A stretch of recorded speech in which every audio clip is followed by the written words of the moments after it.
That behavior of arresting young men because they have created satire is the same behavior that made him cause the execution of so many young people. He was frightened of losing power. So he sent snipers to kill young people.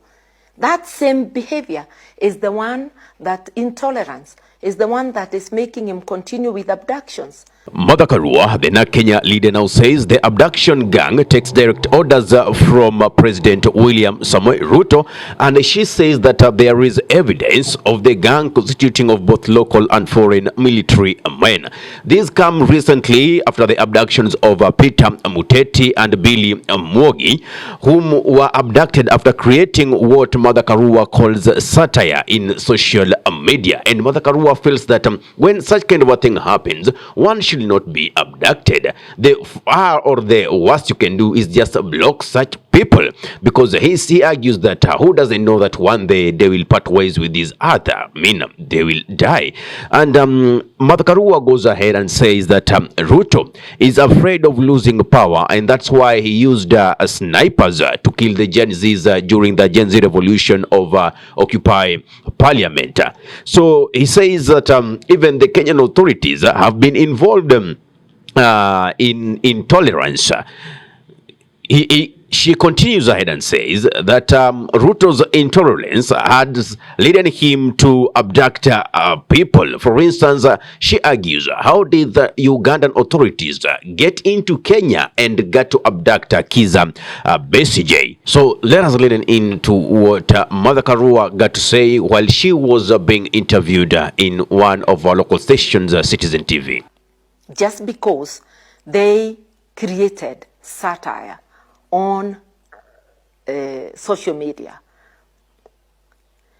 if there is something alluding to death, surely which human being doesn't know that one day they'll die? It's not a criminal offense.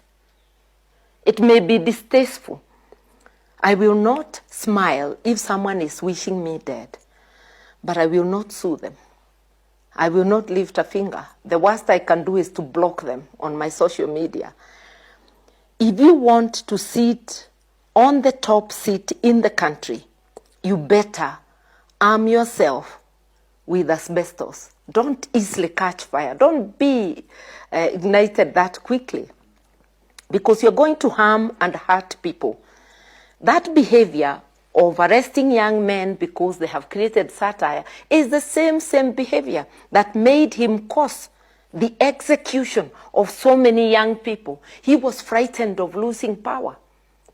So he sent snipers to kill young people. That same behavior is the one that intolerance is the one that is making him continue with abductions to prove that it reports to him. How did Ugandan military enter and arrest Besigye in Kenya? They cannot operate without the knowledge and support of Kenyan authorities. They passed the border because we have gotten information from our clients. So what we are having is rule gangster style. Gangster style, abducting Kenyans, killing some, torturing others. Gangster style, abducting foreigners to Turkey, to Uganda, and letting gangster style people from other countries operate as though they were Kenyan security agencies. Nonetheless, the Inspector General, Douglas Kanja, has insisted the persons doing abductions are not policemen, and their duty as policemen is to defend the rights of the citizens. You know, police officers are always at the forefront in the defense of the rights and freedoms of the people. That is actually our training, to defend the rights of the people. You see? So, now, abduction does not come there, because when you are abducting, you are not defending the rights of those people. But when you are arresting, you are defending the rights, because somebody must have committed an offense against the property or another person. You see? So we are guided by that ours is to defend the rights of and freedoms of the people. Peter Salasia, the Mumia's Easter MP, said that there is lots of corruption in CDF, and yet we know it's only the CDF that can be used to develop the constituencies, as its name, Constituency Development Fund. He says that if CDF was to be crafted out, then we are going back to the era of Moi, whereby the persons who claps harder gets the more, and that's the direction Ruto might be taking Kenya into. He says even when other leaders were going to the State House for what they call a lengthy discussion on development, there is nothing to show in their backyards for their constituents to say that they have developed 1, 2, 3, or there's tangible thing that they can say they have developed since they were elected. Now, he says that even when they did pass the finance bill before the Gen Z revolution and the millennials came or broke out, there is no development they've done. Even when they impeached the former deputy president Rigathi Gachagua, there is nothing in their backyard to show that development is growing. Therefore, he says he's not one person who will not be cowed towards a certain direction, but he will always think independently. Let us listen into PK Salasia as he says this. CDF is the only fund ambayo imeleta manufaa katika nchi yetu ya Kenya, kwa sababu ukiangalia most of the operations za serikali mingi zimekwama, na zimekwama kwa sababu ya the kind of, I don't know, the corruption ambayo iko on the top, ama the lack of management or lack of directions that is supposed to be given. But the only kitty that has been running smoothly and the community can feel it is the CDF fund. Na ndio unaona leo tumenunua hii tuna launch hii double cab ya kusaidia katika constituency.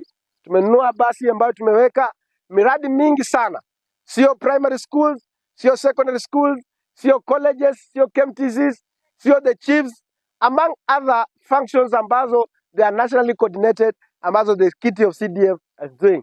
And if there is anything that Kenyans can lose, because people like us who are independent minded, if the CDF is taken away, our people will not get development, because we'll go back to the eras of Moi, whereby whoever claps harder is the one who gets development. So kwa hivyo tunataka tuseme hayo kwa sasa, na pia juzi tumekuwa na wale wabunge ambao wameenda kule State House. Tumekuwa na mkutano ya hapa ambao ilikuwa pa kanisa, na pia tukakuwa na viongozi ambao walienda State House kwenda kuongea maneno, ati wakasema at a lengthy discussion of development. Mimi nikasema, mimi Peter Salasia si kuwa na haja ya kwenda huko, na hata angeniita, kwa sababu mimi saa hizi nimekuwa kama Thomas ambaye ninataka nishike kwa alama ya kwamba wale wabunge, kwa sababu wale wabunge ambao walipiga yes, nikitembea katika constituency zao kwa finance bill, sijaona any development ambayo inaweza shinda Mumias constituency. Na tena unataka sitaki kwenda kuona wamepiga ile nyingine yenye imekuwa ya Gachagua, sijaona maendeleo katika constituency zao apart from the little that they get from the CDF. And that is why nataka niulize ya kwamba before we go into those meetings or discussing any development meeting with the president, lazima tuone zile barabara zetu zote ambazo zilianzishwa na Mheshimiwa Uhuru Kenyatta na zimekwama pale. Kama watamaliza hizo, tunaweza kuwa na engagement with the president to discuss. Well, what's your take on this? Give us your thought in the comment section below, whether you're watching from our YouTube channel or our Facebook page. Now, if you love content of this nature and you're watching from our YouTube channel, kindly subscribe and press notification button, so anytime that we are live or we upload content of this nature, you'll be the very first person to be notified. If you're watching from our Facebook page, kindly follow us for regular updates. Ahmed Khalifa is my name for the unscripted talks here in DURB Radio. Assalamu alaikum warahmatullahi wabarakatuhu. Kwa timba kali za Afrika, DURB Radio ndio mpango mzima.